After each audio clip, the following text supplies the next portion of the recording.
Hello everyone. I wanted to do a little update on how Race Wars has been progressing and one of the breakthroughs I've had recently.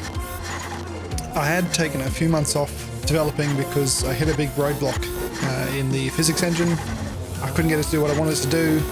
I was pretty busy with work, and so I just kind of got fed up with it and left it alone. And I came back to it recently, and I am showing here a car stuck, and this is the open differential. Now, the inbuilt physics engine had no differential options whatsoever, and it was a big problem because not only did it have no differential options, it had a really flawed power delivery system. Essentially what would happen is the right rear wheel, being the last wheel in the chain in the array, would be the wheel that's tested, and it would be tested for wheel speed to set the engine RPM. And if the engine RPM was too high, it would cut the torque. And so you would basically have a car, if it lifted the right rear wheel, just lose power in the middle of a corner. Which is similar to an open differential, but there was no way you could do anything about it. I tried many ways in the blueprints to implement a limited slip diff, which we just saw there. So you notice that there was a little bit of wheel spin in the free spinning wheel, but it transferred some power to the other wheel and was able to go. That was a pretty tight LSD. I've got settings for how sort of loose you want it to be, and that was reasonably tight just to make it a pretty dramatic difference. And here's the locked diff where the free spinning wheel doesn't spin up past the grounded wheel, so it's just a nice, easy, controlled motion when the wheel is completely off the ground. And so I've done this by overriding the Chaos Vehicles plugin directly in C++, which gives me access to a lot of variables that I didn't have, and the ability to modify things like drive torque and stuff directly in the physics update. So yeah, basically I've overtaken the power delivery from the transmission to the wheels, which has allowed me to implement these three different differentials. And it might not be very exciting for a lot of people, but to me that was a big breakthrough, because it was one of the things that was driving me mad about the engine.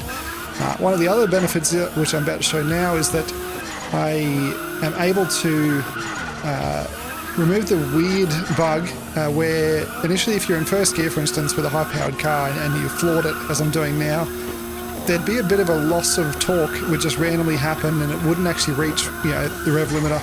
And it was due to that same bug with the wheel speed exceeding the maximum, and so the engine just cutting torque. And without overriding this directly, there was no way to fix it. It was just a really clunky feeling system. So here's some laps with the three different diffs to show the sort of handling characteristics between them. Obviously in the open diff, you'll see that you'll get sort of one wheel marks occasionally. It's not as happy to go sideways. It does do it because this is a way overpowered car with not too much grip. But the behavior is reasonably stable off throttle and relatively stable on throttle until it does decide to kick out sideways.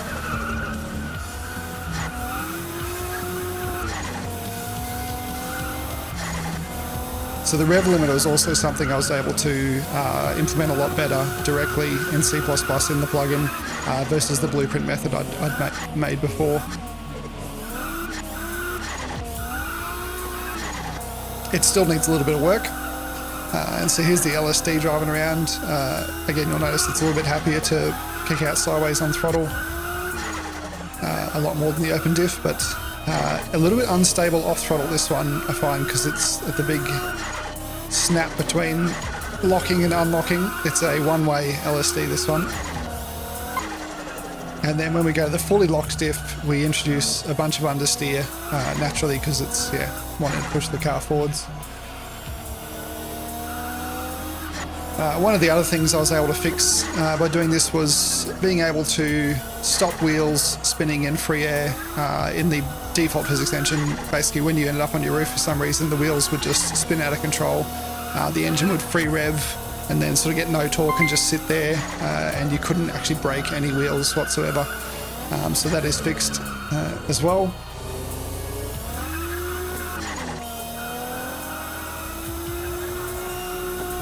And also able to implement, which is not shown in this video, the sort of friction circle of the tyres, the grip circle, where spinning wheels lose lateral grip, and vice versa. I had done this somewhat in a blueprint function. It wasn't great. being able to do it directly again was far better. It's not shown here. This is still using my blueprint function to do a similar effect, but it is working much better. So a bunch of things achieved by working directly with the Chaos Vehicle plugin and overriding some of that C++ code, and very happy with it. So I hope to give another update soon. No promises. Hopefully a demo release before the end of the year, but time will tell. Thanks for watching. See you next time.